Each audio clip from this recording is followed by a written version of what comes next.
Deputy Chief. Dan is over our special units to include our homicide unit, our violent crime bureau, and a host of other special units that we have.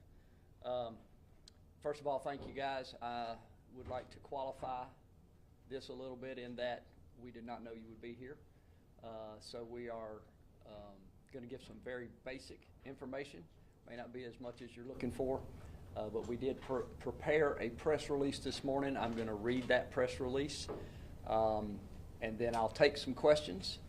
And because some of those questions may be a little bit more detailed than I'm able to answer, Deputy Chief Farrell's here to assist. And again, I would just ask for your respect in the fact that there's going to be a lot of information that we're not going to be able to release right now. We're in the middle of an active investigation that really has been going on since the start and will continue not only until we make all arrests that we need to make, but also thereafter in preparing the case. So we have a lot of work to do, and we're going to guard that investigation and the future prosecution of this case. So forgive the brevity of what we're going to talk about today. We'll do the best we can to answer your questions. Cobb County Police and several local law enforcement agencies responded to McEachern High School at 2400 New Macklin Road, Powder Springs, Georgia 30127, following a reported shooting incident. Upon arrival, officers discovered two individuals in the school's parking lot with non-life-threatening gunshot wounds. Notably, the victims were not McEachern students, but had engaged in a physical altercation with McEachern student. Scott Four, that's S-C-O-T-T, F-O-O-R, 17-year-old from Powder Springs, who was originally a witness to the altercation, produced a pistol and shot both victims. Another unidentified suspect also brandished a firearm, engaging in gunfire without causing any further injuries. The subsequent investigation involving leads and witness interviews identified Scott Four as a suspect. The Cobb County Police Violent Crimes Bureau successfully apprehended Four in Union City, Georgia without incident. Four now faces charges of aggravated assault, 2 counts, and possession of a firearm on school property. While Four is in custody, the investigation remains active as authorities work diligently to identify the second shooter, and anyone with pertinent information regarding this incident is asked to contact Cobb County Police Department Major Crimes Unit at 770-499-4111. As you know from yesterday's incident, we had a few fewer details than we have today. We had high confidence in the responding officers and all of the public safety staff that showed up quickly, and that confidence was not misplaced. It was an amazing demonstration of cooperative, heroic efforts from our police officers and the law enforcement agencies around here, plus all the other public safety individuals that were there. I would like for us to first understand that when these calls come out, we don't know what we have. We don't know if we just have 2 students or 2 individuals shot in a parking lot, or if we have an active shooter. But the actions of these officers and the actions of the firefighters, EMTs, the 911 operators that came to assist us, I don't think can really be overestimated. You have to hear it to believe it, but these men and women literally go into these schools to do the job that most rational human beings would not be able to do in a situation like this. So, of course, I want to commend everybody and all the different agencies that helped with this, and reiterate that it was not an active shooter, and that what we have right now is really an investigation into 2 people who were shot. I know we mentioned the Violent Crime Bureau in this press release, but it'd be remiss if I did not also mention our Crimes Against Persons, our major crimes unit, which works homicides and serious crimes against persons. An amazing unit who creates leads sometimes when there don't seem to be any. They did a fantastic job, and they're the ones that, with help from others, that were able to identify this individual so quickly. So I could talk a lot about the great individuals who help us do this job, but I know you're here to get the facts of this case, so I'm going to allow Deputy Chief Farrell, if he has anything to add to what I've already said generically, we will do that. If not, we will take a few questions. Do you have anything? No. Okay. Can you tell us if the suspect is a student? It sounds like he is, and can you tell us if the suspect that you are looking for is also a student? I don't, at this point, we don't want to release any information on the individuals that we still seek. And at this point, again, due to the last minute nature of this, I don't have information on whether or not that individual is a student, the subject that we have arrested. Not sure we would want to release that anyway, but at this point, I can't answer that. But you did say that these were non-students who got into an altercation with students at the school, so. Correct. Yes, sir. Yesterday, we were very careful in our wording. We said that the individuals shot were not students. We wanted everybody to understand that there was no active shooter and that if your child went to McEachern High School, they are okay. So we put that out very clearly. But we did not know at that time whether others involved might have been students. Correct. How those with injuries were sustained by those with non-life-threatening injuries? Not specifically. I would ask that you contact Kennestone Hospital for any release on their medical conditions. Yeah. They were superficial gunshot wounds to the arm and the leg. And yeah, so the wounds were non-life-threatening, and one was in the arm, one was in the leg. Our first responding officers that arrived on the scene, they provided emergency medical care to stop the bleeding and from those, and they were transported safely to the hospital to be released and once they recovered. You said the victims were not students. Were they previous students, or can you go into that? I don't have that information. I know they're not students now. One is in another school that's an adult learning school, and the other is obviously graduated from somewhere, 21 years old, and so he's been out for some time. The reason we don't have the information on the subject last night, the arrest and the identification came so late, it's after school hours, so there's no one for us to contact through the school to find out if this is actually a student there. You guys had that video that was posted on social media. Was that of any assistance in this, or were you able to do this all through just interviews? Well, it was of assistance, and for us to see how many people were involved, and to give us a little idea of what we were working with. Most of the information came from just good detective work and interviews, and to get information out of the people. Once we started identifying people in the videos, and we had some phone calls from concerned citizens that had information as well. And then through the interviews and the investigation, that's what led to the identification. Of the individual arrested, does he have a history with you all? Has he been locked up before? I could not tell you that. I have not gone down and reviewed their report. This actually, the detectives worked until very early morning hours on this case. They still got a lot of work to do. They went home to get some sleep. They'll come back and work on it again today. Our main focus last night before they left was to get the main subject, that was the shooter, identified and in custody if at all possible, because the investigation was so new, we don't know if there could be ongoing problems. And as we wanted to really make sure that we got our hands on him last night before we left and got him into custody for the safety of everybody. So he's the main student, or he's the main suspect in this case? He is right now, yes, he is in custody. And then, just to be clear, the video, that is part of your investigation? Correct. Okay. And there's a lot of videos that are part of an investigation, yes, sir. That second person, I know you said you're looking for that person, but there were a group of students, of course, in that video. Are you guys looking for them as well? Want them to come forward as well? Yeah, and we have, and we've identified a lot of the people out of the video. That's who we were interviewing last night. And students that were involved that just came down to the parking lot to watch or were walking by to see what was going on. All those people that we have identified, we've called them in and we've done interviews with those people. So. Just curious, on a broader scope, we've covered a number of gun incidents at Cobb County schools. Have you all been in contact with the district's human resources, police officers, or any sort of mitigation of this type of activity happening at Cobb schools? And Chief, if you want to answer it, you can. I can say from our side, yes, we work very closely with our district attorney's office. We work very closely and have a great relationship with our campus police department and working on reducing gun violence and gun incidents at school. These are a priority to us. You know, from a police department's perspective, our children are our most precious resource. We don't want guns to be on our campus, and I believe that's a universal belief that we want to keep our campuses safe. So anytime that we can do anything to mitigate that and to lower the chances of a student having a gun on campus, we're going to take those actions. Are you able to tell us why those two people who weren't students were at the school? That I don't know yet. That would be part of their investigation, which would be the motive behind the fight.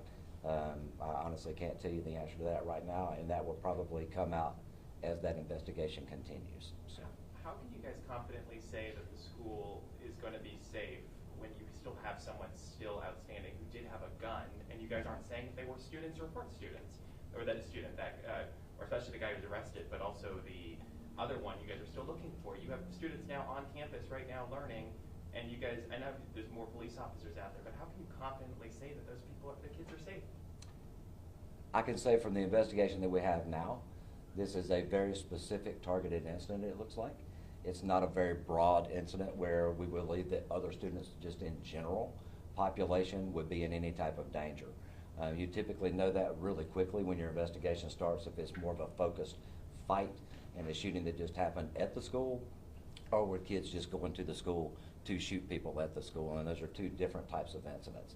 And so on this one, it looks like it's a very focused attack, and with specifics behind it, specific reasons for the fight. So the investigators working on it right now do not feel that that would actually expand out beyond that. This might be something that maybe the schools should handle, but is there something that needs to be done to maybe harden that campus so that folks just can't come onto the campus who aren't students and get involved in a fight that escalates into a gunfight? You wanna go with that? Well, first of all, let me just say this. We're talking about a broad social problem that extends well beyond this school. And you asked a question earlier about the bigger, broader problems. There's no doubt that around the metro Atlanta region and all across this nation, we're seeing increases in guns and increases in guns with young people. It is not a good combination, especially when, as he stated, they're our most vulnerable and precious commodity. That's why they are willing to go in to a school to save children. That's why we have a dedicated unit that just does children's crimes. But the broad problem extends into all facets of the criminal justice program, into the media, into the homes of these young kids, and it's really a responsibility of everyone. As the police chief and as the police chief of the Cobb County School District, we have a great relationship. We are constantly working to refine, suggest, and come up with new ways to have safer schools in Cobb County constantly. And we will debrief this one. We already know certain things that we think would be proactively helpful that we could probably do. But I will say this, the safety of our students is still the main goal, and we still feel comfortable that they are safe.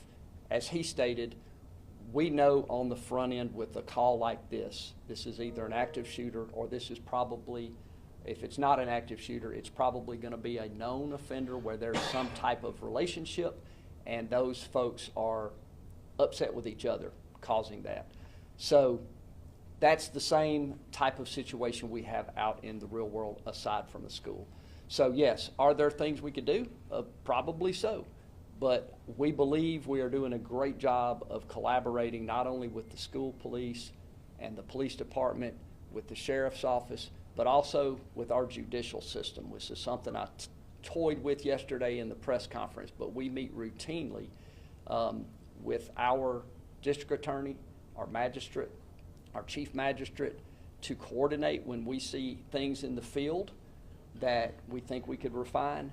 We definitely talk to them. We have routine meetings with them to address guns, especially convicted felons with guns. That's an important thing for us to recognize as a society, that a convicted felon with a gun is a problem and we need to take it seriously. Young people with guns, gangs and guns, drugs and guns. What's the common theme? Guns. And a lot of times when we go backwards and we find out what the source of the actual dispute was, it will involve drugs, guns, money, sometimes social issues like girlfriend. But a lot of times it involves these same themes that we as law enforcement and as prosecutors have been trying to address effectively in the metro region. So I know that was a long-winded answer, but it is a comprehensive problem with comprehensive solutions that we work to refine all the time. And we feel confident that, especially with the response yesterday, that we have provided a safe environment for our children to learn. And there are two problems. You got the safety and you've got the fear. It's scary for these young people to go back to school today. It's scary for the parents to send them back to school today. That's why you'll see increased presence there from law enforcement today. As I understand it from the school system, there are counselors there to assist. So we have two different problems here. You have the actual safety and you've got the perceived safety. And so it's our job to give confidence to people that they can go about and live life in Cobb County safely. And we're 100% confident that we are, I believe, the safest community in this region to live, work, and play, and that includes going to school. Can you tell us what time Mr. Flor was apprehended? Do you know? I believe it was somewhere just before midnight last night. You were talking about how, last question, I'll make it quick. You guys do a lot of training for this. You told me that yesterday. Yes, sir. How grateful, just very quickly, how grateful are you that this did not turn into something much worse, where you have an active shooter on a campus, where you guys are going room to room trying to find somebody, and possibly more victims? Very grateful. We've had some active shooter incidents in Cobb over the years, and we've always done an amazing job of responding to those. And this will always evoke a little bit of emotion from me, because we have lost officers in this county, as you saw last year. And over the years, 34 years with D.C. Farrell here in law enforcement, you lose friends. My job's pretty safe these days, but it's not so safe for the men and women that are out there doing it. The Violent Crime Bureau constantly is placed in harm's way to go find these offenders. We captured 2 homicide suspects the night that we had our officer-involved shooting, when our officers were shot in Precinct 4. You hear this on the radio and you have a renewed appreciation for the officers, but you also have renewed fear for their safety. And to hear them going in contact teams are the teams that go in to find the suspect. They will bypass injured persons, people screaming, people afraid, and they will go try to find the offender, the person that's doing the shooting, and then they will try to stop that. So you can hear the radio traffic going, and as you start to realize that it doesn't look like an active shooter, there's a little bit of you as the chief and as leaders that calms just a little bit as you get closer to the scene and you hear more and more. It doesn't look like my officers are going to get killed. Any of the kids are going to get killed. But the tragedies that we have seen around this nation, especially at the elementary schools, is just beyond words. So the thankfulness extends well beyond the safety of our officers and our public safety personnel, well beyond that. So I just thank God that it wasn't more serious. Was it just one McEachern student involved in the physical altercation outside? Or was that multiple McEachern students in the parking lot? I don't have that information. It was just one. There was at least one student there. No idea. One more question. I just wanted to clarify, shot in the arm and the leg, the victims? Correct. One was shot in the arm, one was shot in the leg. And the suspect you're still looking for is on a weapons charge, basically, is that correct? I believe so, yes, but I can't confirm. You've got the shooter, the one who shot. We don't know the charge. Right now, we don't have those charges. Again, this is very Gotcha. last minute, so. Thank you.